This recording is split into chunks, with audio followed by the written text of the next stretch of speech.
considering the centaur emblem. Let me hold on real quick. Let me hear my stream. See if I have volume. Yep, I got volume. Hopefully I don't sound too annoying. Whatever. I don't care. As long as I have fun. Ain't that the point of streaming? Holy sh... Fucking bat. Piece of shit. Goddamn bats.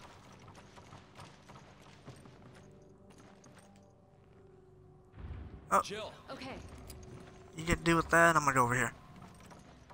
Okay. It's open. And over here.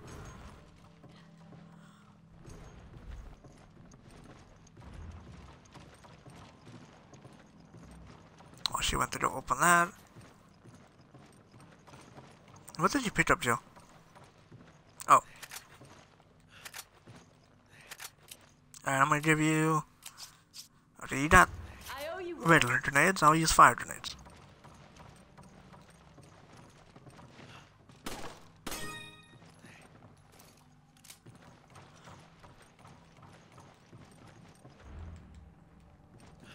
Okay, that's locked from the other side.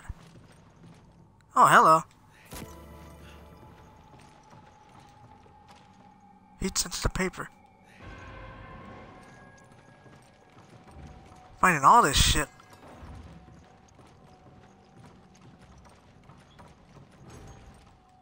I'm hearing noises.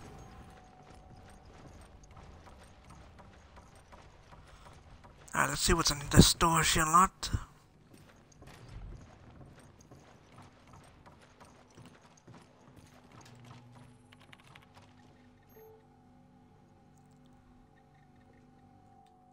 Okay, this requires 3 passwords. Spencer's Memoirs 1. I, Oswald E. Spencer, founder of Umbrella, as well as its chief executive officer, hereby proclaim myself as ruler of all mankind. Everyone shall prostrate themselves before me as they once did for the ancient false gods. At least that was what my destiny should have been. But I did not become a god. I could not sever my ties to my own weak humanity. Instead, my body is being destroyed by this damn disease. The disease of age. It has carved wrinkles in my face like a well-withered canyon, and my arms are like the thin withered branches of a dying tree. Age has even deprived me the use of my legs. The only chance I'll ever have of becoming a god and shaping in humanity's destiny is to stop this disease from continuing to ravage my body.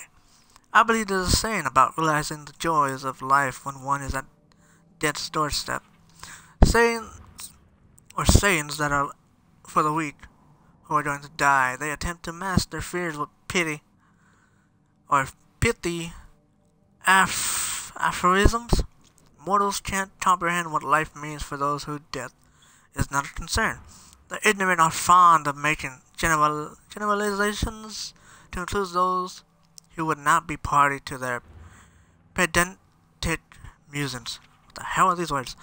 I will undo this unjust travesty done to me by time, and I will present myself as the perfect being that will rule all over mankind. I will give them a new set of commandments to govern their lives. All that remains is to find the key to eternal life. The virus manufactured by Umbrella is that key. It suppresses telomere shortenings, which negates the function that limits cell division. Somewhere in that process is the key to immortality. If the process could be perfected, that key would be mine. Damn, this is a long-ass fucking diary.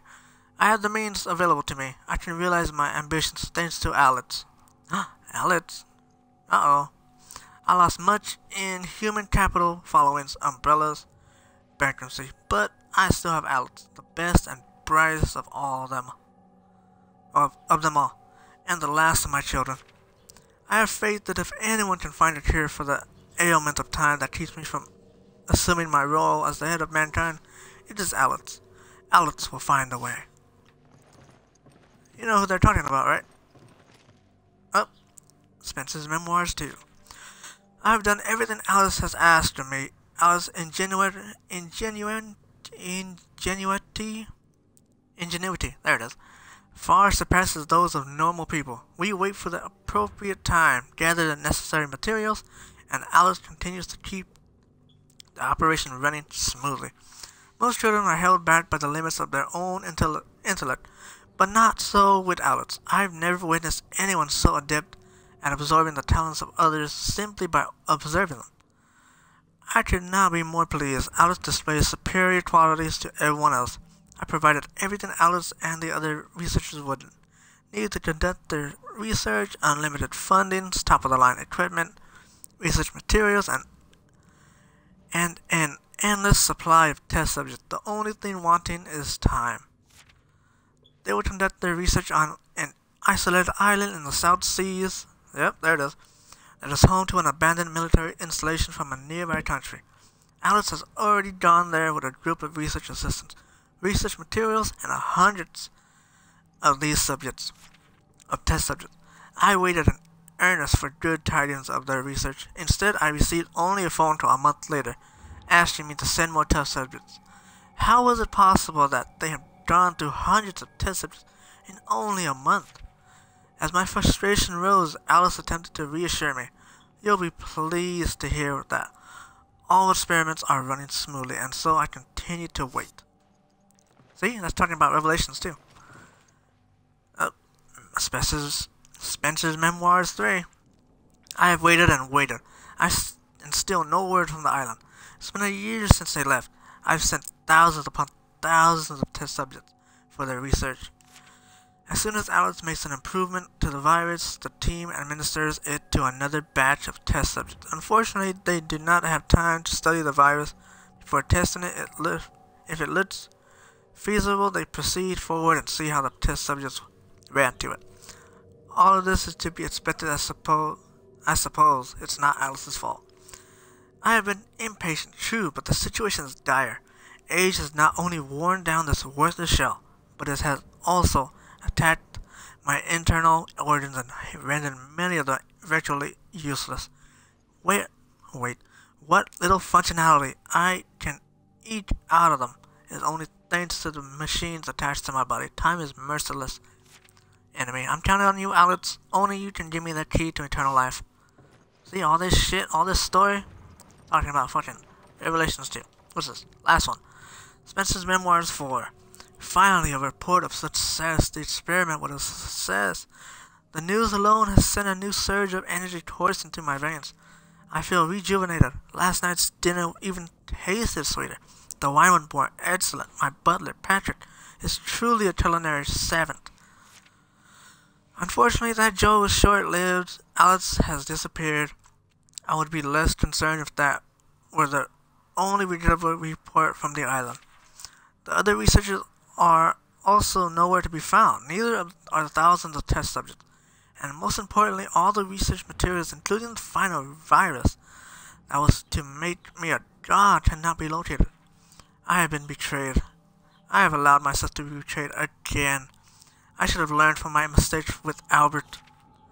Now my life stands on the edge of a knife. The only person I can trust is my loyal butler, Patrick. He is my last hope in locating the virus that would cure me of this wretched ailment. But is time on my side? That is the question that preoccupies my mind, and only the god I am to become can answer that question. Woo! My throat hurts from all that reading. Yeah, but this is basically all talking about Revelations. The new, what was that? The latest virus. What's that shit called? Fucking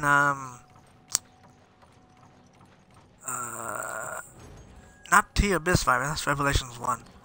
I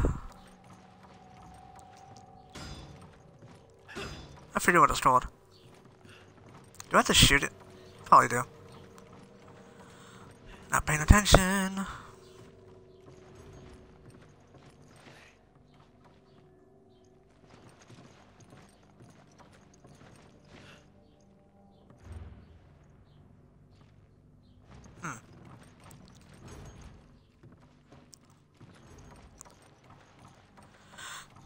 Well, if you don't like me reading, you can just tell me in the comments. Yeah, I don't think I'm supposed to go this way.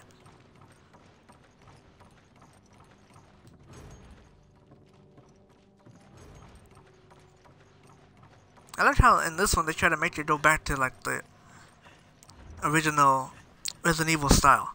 With this mansion and all. Hey! Fucking bats. Yeah, they try to go back to its origins and shit. Right here? Or is it talking about downstairs? Yeah, I think it's talking about downstairs. Let's check. Yeah, but I usually don't read the shit when I'm playing by myself. I just skip through the shit.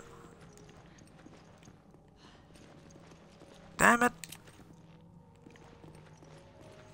What am I missing over here?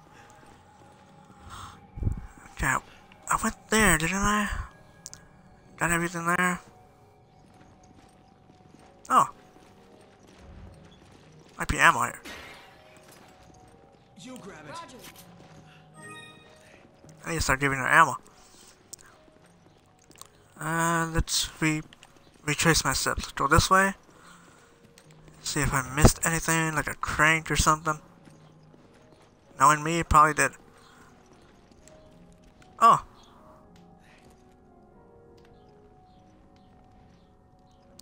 Find the piece of paper. Has notes. Ah, okay, I got all the passwords now. All good.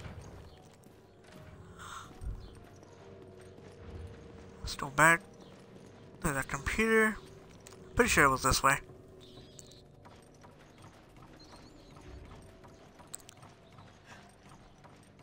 Yeah, it was in this room.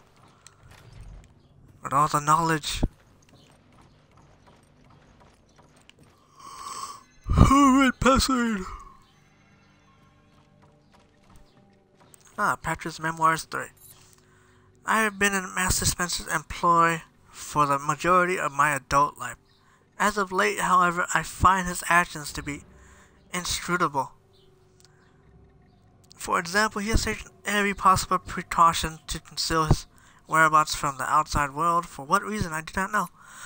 Then one day he asked me to find a certain man and make him aware of the master's whereabouts. I do not know why he would go to such lengths to contact this man, but perhaps he wanted to see if someone could find him. The man in question is one Mr. Albert Wester, a name I have not heard in quite a long time. I only met him once, and that was over 10 years ago. I am ashamed to admit that I cannot recall his face, because as head butler isn't my job to remember people. The reason I believe it is because of his eyes, those cold, unfeeling eyes that completely overshadow his other features. At any rate, I have endeavored to get the information into Wester's hands without letting on that it was Master Spencer's desires that he had that information. I know of a certain unscrupulous individual who could put the information on the streets for the right price. He's the kind that does not care for who talks to him. What made the individual I found of such importance is that he is in the employ of a female spy who has regular deals with Wester. Oh, talking about Ada. I paid this man, I forget if his name was Roberto or Ricardo, more than he deserves and gave him the bare minimum of information necessary to fulfill Master Spencer's wishes. I dutifully carried out Master Spencer's directions to the letter. It was at this point that the situation took an even more cryptic turn. The master, he let me go, but I do not know why. I asked him for a reason, the only time I have ever questioned him, but he responded with only silence. I do not know what to do now.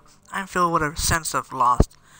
Everything I have ever known is gone. I dedicated my entire life to serving the Spencer household, and now that book has been forcibly closed for no apparent reason. The only ones who remain will be those untrustworthy security guards and the people in prison below the premises.